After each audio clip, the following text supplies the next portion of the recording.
Tyler, nothing says Monday morning. I'm recording now, just so you know. Nothing says Monday morning like an interview at the distillery. So we're here with Anthony Brichta, who's the owner of County Seat Spirits. And that's in Allentown? We're in Allentown and Easton. So we opened our original location where we do all our production in the Bridgeworks Enterprise. Yeah, that's the one I've been to. Okay. Yeah, and then last summer we opened a tasting room cocktail bar at the Simon Silk Mill in Houston. So that's kind of our bigger location now, where before the pandemic, of course, we did most of our cocktails and sales to go, whereas Allentown's more the production spot with a bar. I love how it's a tasting room when it's still like for vodka. Yeah. I mean, I get it. There is a science to it, but still, when I see that, I'm like, how much am I going to taste? Like how much do you think? They're like, Tyler, you've tasted the whole bottle. How does it taste? Is it good? Yeah. Yeah, believe it or not, I mean, as time's gone on, we've been pretty good with that. But I mean, when we first opened, I think a lot of distilleries went through this. You get like the same people every Saturday, and they'd come in because when we opened, we were doing free tastings. We weren't charging. Which was stupid. But we'd get people in, and they'd be like, "Oh, what is this place like? What do you have?" And I'm like, "Dude, we were here last week." Like, but that's interesting though, because distilleries, they're not new, but the resurgence of them is somewhat new, and I think people have to get used to that, because even the first time I was in there at your spot, you have a beer at the brewery, you have one of your mixed drinks, the alcohol is very different. So yeah, you have to kind of remember what you're in for. Yeah, and I think as more distilleries have opened in the Lehigh Valley, I mean, we have a lot in the Lehigh Valley now. Most people have been to one or two, so they kind of know what we're doing. But yeah, I mean, the learning curve was pretty intense in the beginning because a lot of people just didn't understand what a distillery was. Yeah. So how did you even get started? Can you kind of tell us the story of this? Yeah, so I grew up in the Lehigh Valley, so I was born in Allentown and raised in Center Valley, Coopersburg area. Went to Allentown Central Catholic High School, and then stuck around and went to college at Lehigh. Went off, got a grad degree, and been kind of working in a completely different field for a while. And then one of my buddies from Lehigh had a 30th birthday party in Brooklyn that his then girlfriend, now wife, had planned for him with all of our college buddies. And we visited a couple of distilleries. So the one we went to first was Kings County. Pretty cool place. A couple guys in Brooklyn doing it on a small scale. Seemed feasible. I was looking for something to do outside of my normal 9 to 5. So I started thinking about doing it, and then just coincidentally, I had mentioned it to my mom, and my mom had mentioned that my uncle, who was retiring as a pilot and air traffic controller at the LVIA, was also looking to do some type of brewing or distilling business. So talked to him, and we kind of put our heads together, and then we just kind of started it up. So I love, like, you went to tour distilleries, and most people, probably myself included, would be like, that was awesome. You have a great day, you go home. But you're like, how can I, you must have, what about the distilleries maybe got you opposed to something else? If you know? Well, I mean, I was definitely itching to do some type of business. I just kind of had that idea for a while. I was looking to do something. I wanted to do something that was tangible, where you actually make something that, people can touch and feel and buy, and you can kind of feel proud about. So that's kind of how we gravitated to it. And then, it was just visiting it. It seemed not too hard. It seemed like something you could do on a small scale. This was, like the end of, I started thinking about it right at the end of 2012, early 2013, which was when, not too long after the laws had changed in Pennsylvania to allow some of this. So at the time, it kind of seemed like the right timing, but really the right timing would have been a few years before that, because you basically hit the ground running when they changed the law. When did you open then? So we set up in the late summer, early fall of 2014 for our production space. And then we didn't actually have any customers in to buy anything until Valentine's Day of 2015. That's the greatest day to start selling alcohol, is on Valentine's Day. Yeah, we had a lot of people there. We had a lot of couples coming in, wandering down from hijinks, wandering down from Colony, and just checking us out. Stumbling around. Stumbling, yeah. For a while we had a little pass that you could get checked off for visiting all three. Yeah. Not the best idea. Well, I can't tell you. It's actually really funny. No, you could be like, you can't go to all three on one day. They've got to be separate days. Alcohol has got me through a lot of Valentine's days. I'll say that. Right. What all do you make there? It's because, So we do a full range of spirits. So when we first opened, we started with just a grain-based vodka and a white rum.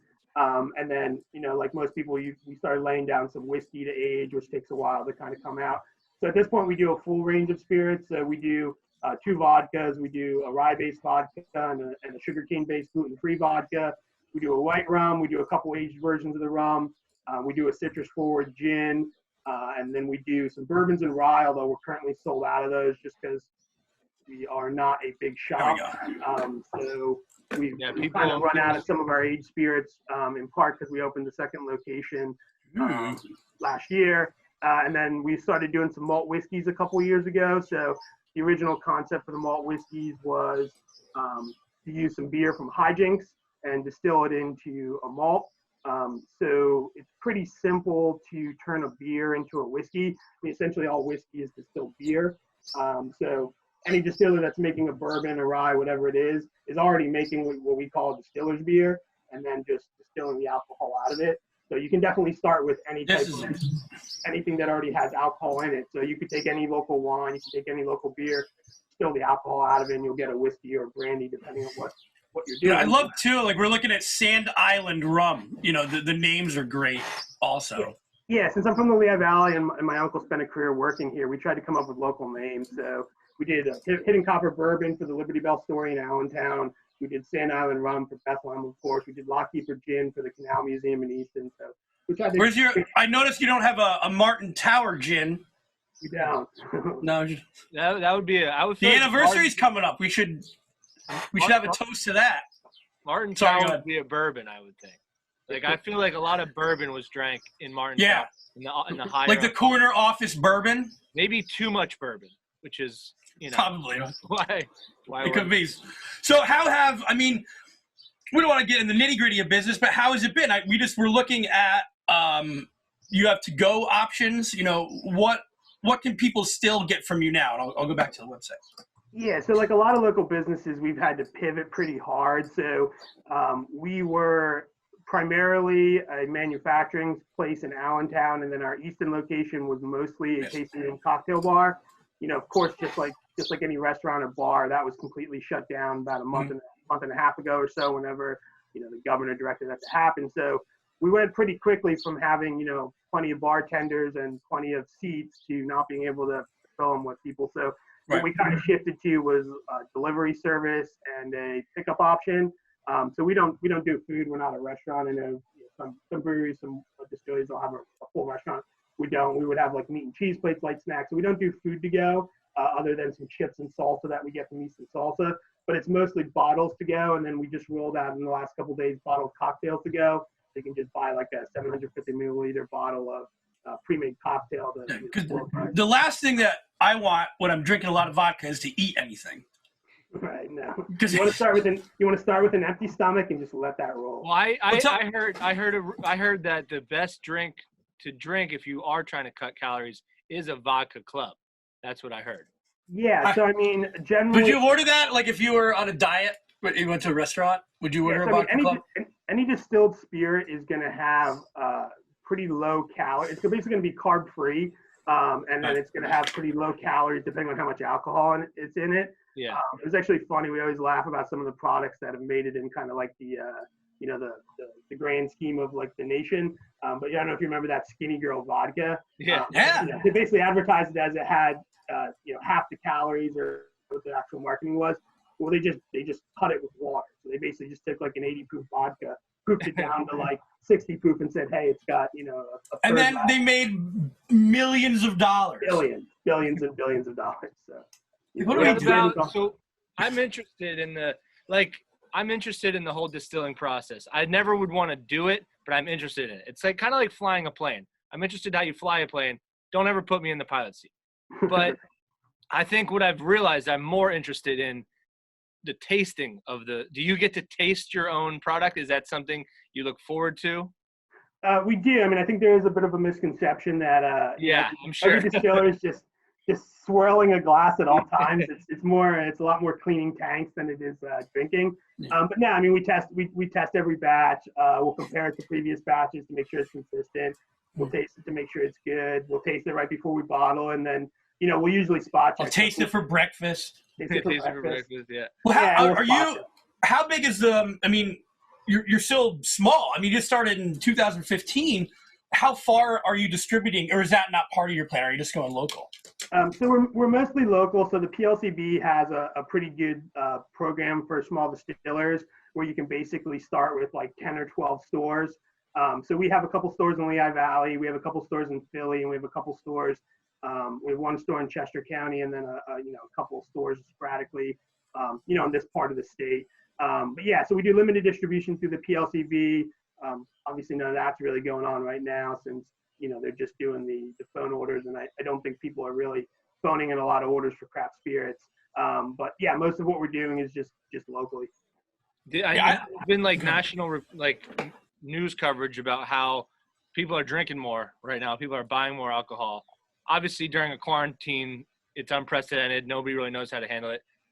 Did you see the sales going up? And also, when we get on the other end of this, do you think that that's something that'll kind of regulate, or do you think that people are just going to start drinking more?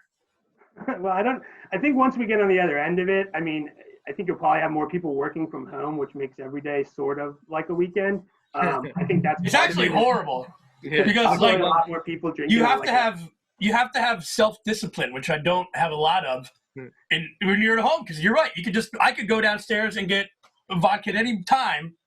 It just doesn't, it doesn't make for a good work day. We've definitely seen people, I think, are drinking a little bit more.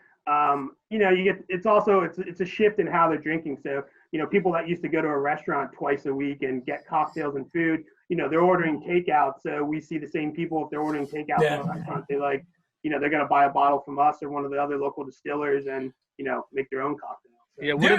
What about the local, there is a bunch of local distilleries and they're all, it's kind of a cool thing.